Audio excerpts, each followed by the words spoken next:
Une goutte. Il y a des substances qui peuvent vous tuer avec une goutte. Je vous propose aujourd'hui de faire le classement ultime de toutes ces toxines. Trouver laquelle est la plus mortelle au monde. On utilisera pour ça leur DL50, en gros la dose à partir de laquelle vous avez 50% de chance de survie. On a groupé tous ces produits dangereux en 6 catégories, animales, maritimes, végétales, bactériennes, humaines et atomiques. D'après vous, qui va remporter le duel? La toxine la plus effrayante fabriquée par l'homme. Dans notre classement des 42 toxines les plus puissantes au monde, les humains ne sont pas les meilleurs. On ne retrouve que 6 toxines avec le diméthylmercure, le soman, le TCDD, présent dans l'agent orange, et enfin, au sommet, le VX, à la 26e position. L'histoire du VX commence en 1939 quand on découvre le gaz sarin, une sorte d'insecticide mais qui marche sur les humains. C'est aujourd'hui interdit, considéré comme une arme chimique de destruction massive. Eh bien, en 1952, les Anglais se sont dit « Et si on rendait le gaz sarin 10 fois plus mortel ?» Ainsi naît l'agent VX. Vous voyez l'œil de la semeuse sur les pièces de 50 centimes. Une gouttelette de cette taille, vous êtes mort. Le VX peut être mélangé à de l'eau sans avoir de goût ou être évaporé dans l'air sans avoir d'odeur. Son mode d'action est terrifiant. Il va activer tous vos muscles, vous ne pourrez plus les relâcher, ils seront toujours constamment contractés au maximum. Ça commence par des brûlures, puis des crampes, et finalement vos muscles se déchirent tout seuls. Vous vous souvenez de la crampe en cours de PS? Eh bien c'est ça dans tout votre corps. Il n'y a que 2 victimes confirmées à ce jour. La secte japonaise Aleph, qui a tué un ancien membre qu'elle suspectait être un espion. Donc un matin dans le métro, ce mec te saupoudre un truc dans la nuque, tu le poursuis, et après quelques mètres parcourus, tu t'effondres de douleur. J'ai vraiment mal. La deuxième victime est célèbre puisqu'il s'agit ni plus ni moins que le demi-frère de Kim Jong-un. Pas de bol, le dictateur aime pas trop sa famille, surtout quand ça pose des problèmes de succession. Du coup, Kim Jong-un décide d'éliminer son demi-frère avec un stratagème plutôt cruel. Des espions sont envoyés et demandent l'aide à 2 filles qui passaient par là pour faire un prank. Tu vois ce mec, c'est notre pote, on va lui faire une blague, lance-lui ce liquide au visage. Bon, c'était du VX. Le pire, c'est que le demi-frère avait l'antidote sur lui, mais la dose de VX était tellement forte que ses muscles déchirés l'ont empêché de fouiller dans son sac. Vous trouvez ça terrifiant?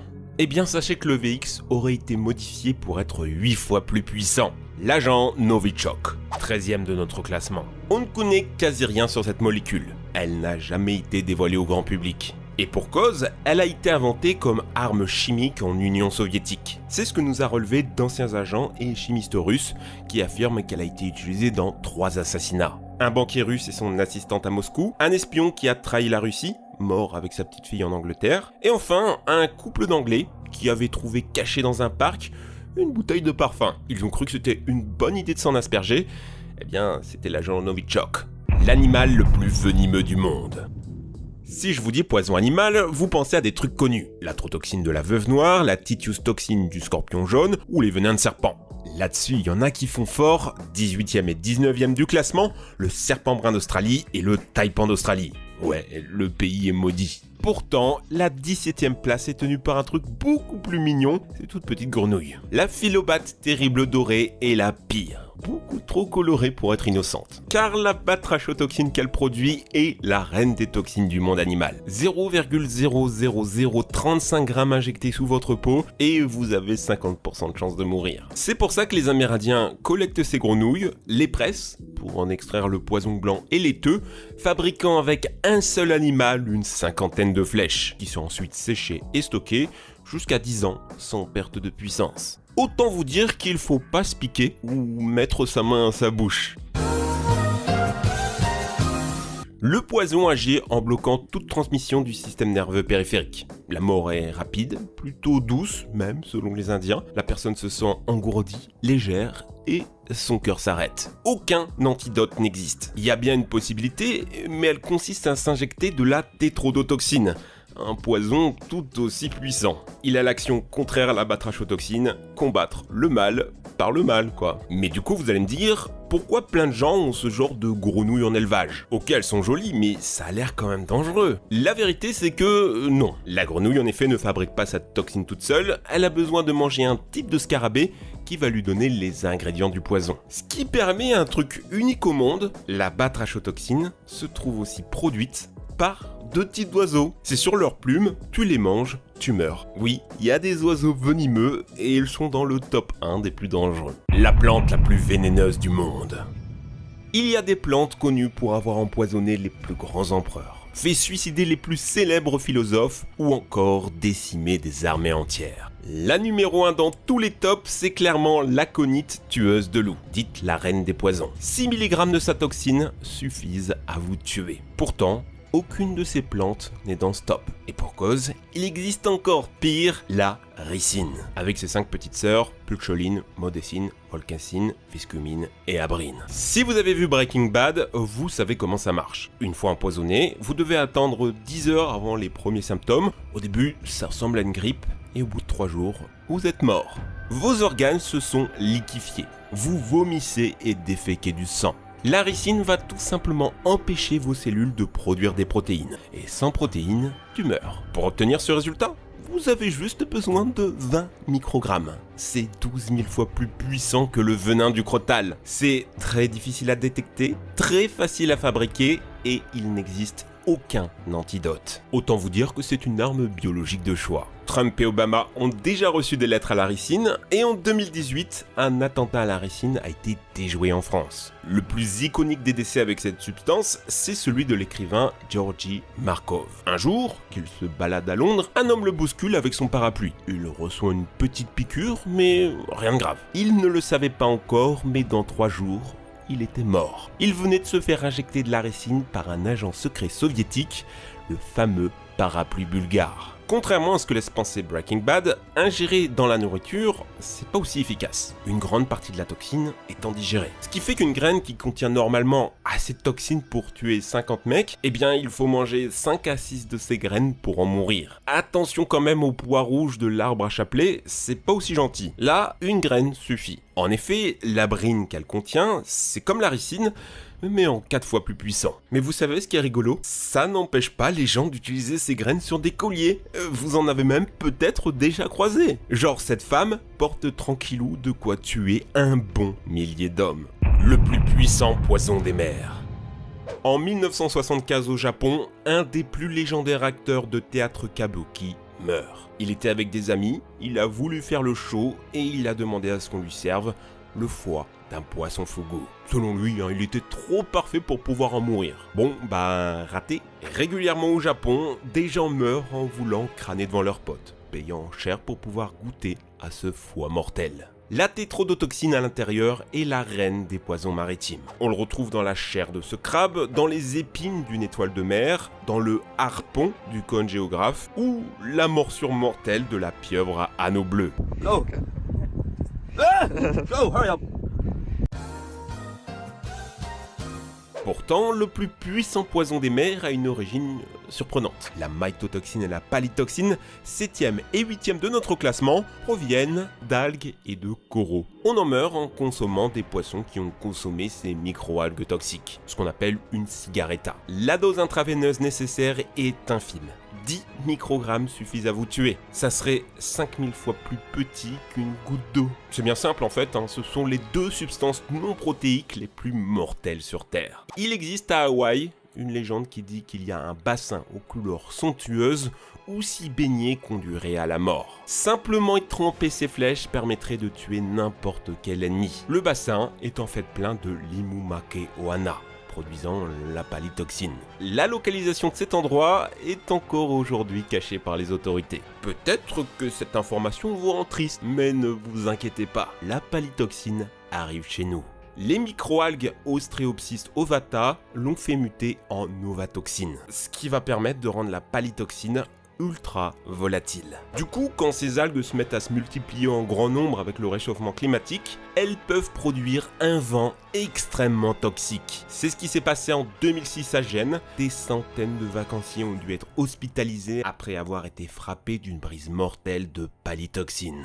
Les atomes aussi peuvent tuer. Et oui, on a tendance à l'oublier, mais pas besoin de molécules complexes pour devenir un poison. L'arsenic, le mercure, le césium, ce sont des atomes tout simples, mais mortels. Parmi ces éléments les plus dangereux, on retrouve évidemment les transuraniens très hautement radioactifs. Vous connaissez forcément le polonium et le plutonium, 20 nanogrammes inhalés de polonium 210 suffit pour tuer un homme. C'est bien simple, tu te mets au-dessus de Paris, tu jettes une pincée de sel de polonium 210, tu tues les 2 millions d'habitants. Le fonctionnement est simple. Les atomes radioactifs passent par le sang, traversent le moindre millimètre de ton corps en irradiant tout sur leur passage. C'est comme si vous aviez des milliards de mini-bombes en vous qui déclenchaient des réactions en chaîne. Il y a 2 cas célèbres d'empoisonnement volontaire aux atomes transuraniens. Le premier, c'est Alexandre Litvinenko, un ancien espion russe qui a trahi son pays. Poutine lui a donc envoyé 2 agents russes qui ont versé du polonium 210 dans son thé. Commenceront alors pour lui 23 jours de l'agonie la plus douloureuse jamais connue par un humain. Il y a des photos horribles sur internet que je vous montrerai pas, mais juste sa peau ne tenait plus sur son corps. L'hôtel où a eu lieu l'empoisonnement était une scène d'horreur nucléaire. L'espion soviétique a lavé la fiole de polonium dans le lavabo. Il a laissé la femme de ménage la jeter dans la poubelle. La serviette de la salle de bain brillait dans le noir et était des centaines de fois plus radioactif qu'un caillou plein d'uranium. La deuxième histoire d'empoisonnement est encore plus surprenante, mais très peu connue. Dans les années 45, les États-Unis ont testé sans consentement l'injection de plutonium sur des sans-abri, des malades, des vieilles femmes en fin de vie et aussi sur Albert Steven. On lui a injecté 650 nanogrammes de plutonium. Et rien. Le mec est mort à 80 ans de vieillesse. Il a pendant 20 ans reçu 64 sieverts, 600 fois plus que les ouvriers de Fukushima. Alors, pourquoi a-t-il survécu? Parce que le polonium et le plutonium, les mots se ressemblent mais ça n'a rien à voir. Le plutonium est 32 000 fois moins toxique que le polonium 210. À côté des poisons dont on a parlé, le plutonium ne serait même pas dans le classement. Quelle est la toxine la plus mortelle au monde?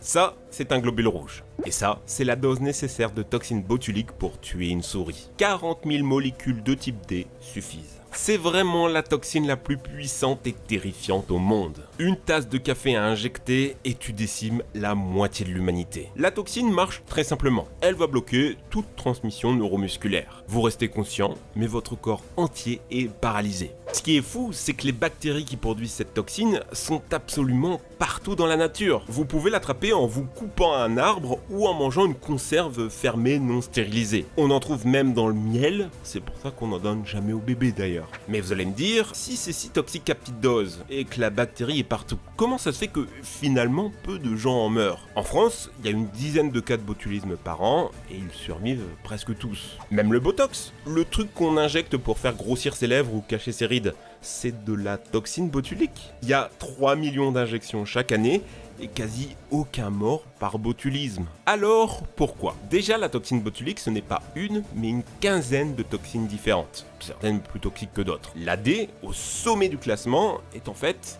assez peu efficace sur les humains, juste dévastatrice sur les souris. Le botox en soi, c'est une de ces toxines transformées, avec des flacons qui ne contiennent même pas de quoi tuer un homme. Il faudrait faire genre 500 injections pour mourir. Son utilisation en médecine est aujourd'hui massive, des dentistes aux ophtalmologistes. La toxine botulique sauve aujourd'hui plus de vies qu'elle n'en prend. Mais on n'est pas passé loin de briser sa bonne réputation pour des milliers d'années. Pendant la Deuxième Guerre mondiale, les Américains ont fabriqué des milliers de bombes d'agent X, autrement dit de la toxine botulique. Le plan était simple, si le débarquement ne marchait pas, on larguait ces bombes sur les villes allemandes. Ça aurait été horrible.